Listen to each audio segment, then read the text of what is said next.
गूंज केसरी। पिछले 4 दिनों से परेड ग्राउंड के बाहर पूरे उत्तराखंड से आए हुए बेरोजगार संघ के युवाओं ने दिन रात एक कर रखा है। युवा बेरोजगार सरकार से एक ही मांग कर रहे हैं कि 21 तारीख वाले पटवारी पेपर के लीक होने के बाद सरकार युवाओं के भविष्य से क्यों खेल रही है। सरकार को तुरंत चाहिए कि ये पेपर दोबारा कराया जाए।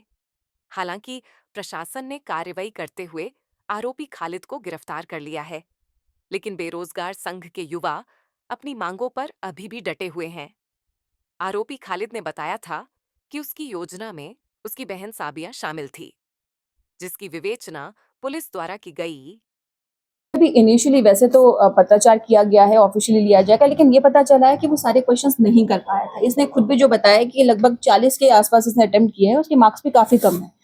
तो क्योंकि ये चीटिंग करने के उसमें मेरा 2 घंटे का पेपर था, आना जाना ये कर रहा था, तो ये क्वेश्चन ही पूरे अटेम्प्ट नहीं कर पाया। और ये क्योंकि दोबारा से जाके उसे देखना चाहता था, वहां पे देखना भी पॉसिबल नहीं था, और हो सकता है कि वो जो जैमर काम कर रहा था उसकी वजह से रिसीव ना हो रहा हो वहां पर, इसलिए वॉशरूम जाना चाहता था।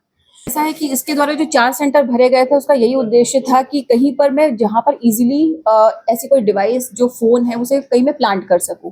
तो इसके जो सेंटर आए, 2 टिहरी के पड़े और 2 हरिद्वार के।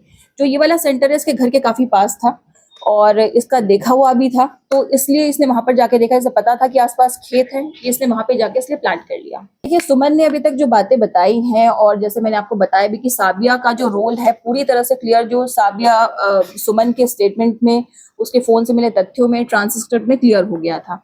और जो उसने बातें बताई, उसने जो ये कहा है कि उसने जैसे उसे शक हुआ कि ये ऐसा कोई पेपर हो सकता है जो आज के दिनांक में हो रहा है, तो इसलिए उसने साबिया को दोबारा से कॉल किया कि ये वाला पेपर कौन सा है और तुम कहाँ पर हो। तो उसने बताया कि मैं घर पर हूँ और ये वाला जो पेपर है ये शायद समीक्षा अधिकारी का है। तो उसने बोला कि अच्छा, ये कौन दे रहा है ये पेपर। तो उसने कहा पता नहीं, भाई बाहर बैठा है, मैं पूछ के बताती हूँ, ऐसे करके उसने फोन काट दिया था। तो उसे शक हुआ, इसलिए फिर उसने आगे फॉरवर्ड किया था। संभावना इसकी भी हो सकती है क्योंकि इन्वेस्टिगेशन को अभी 2 दिन ही हुए हैं पूरी तरह से, तो इन्वेस्टिगेशन चलते हुए अगर और भी ऐसे कुछ फैक्ट आते हैं उस पर भी हम काम कर रहे हैं। इनके बैंक डिटेल्स वगैरह भी देखी जाएंगी और जो भी इसमें फैक्ट आएंगे, इन्वेस्टिगेशन अभी पूरी तरह से ऑन है और ओपन है।